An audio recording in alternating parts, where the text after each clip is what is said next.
اعوذ باللہ من الشیطان الرجیم بسم اللہ الرحمن الرحیم۔ بخاری شریف جلد سوم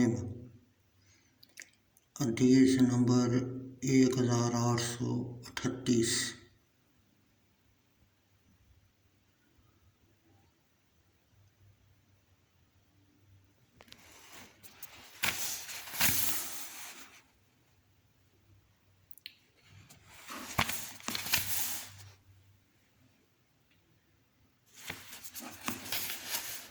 بسم اللہ الرحمن الرحیم۔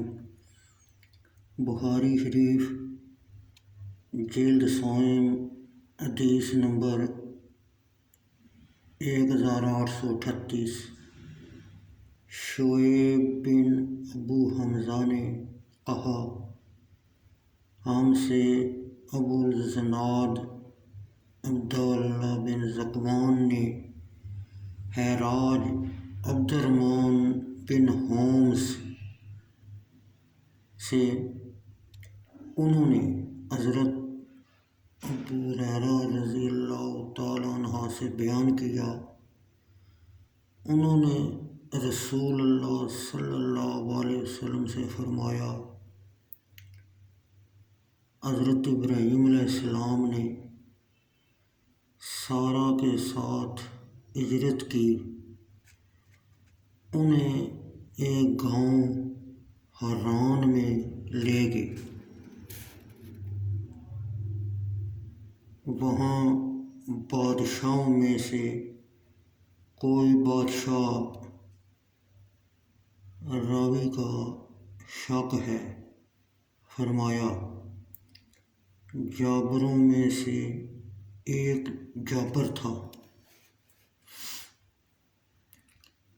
اس جابر بادشاہ نے حضرت ابراہیم علیہ السلام کو پیغام بھیجا کہ سارا کو میرے پاس بھیج دو۔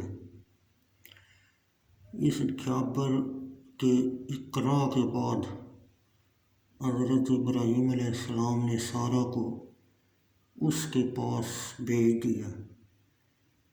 وہ جابر بادشاہ سارا کی طرف کھڑا ہوا تاکہ وہ اس کو پا لے،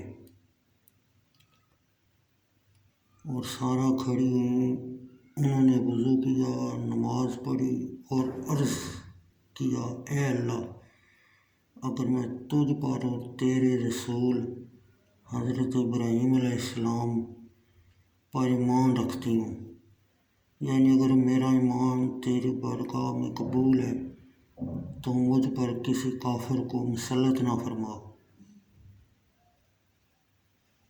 تو اس کا دم گھٹنے لگا، وہ زمین پر گر پڑا اور پاؤں مارنے لگا۔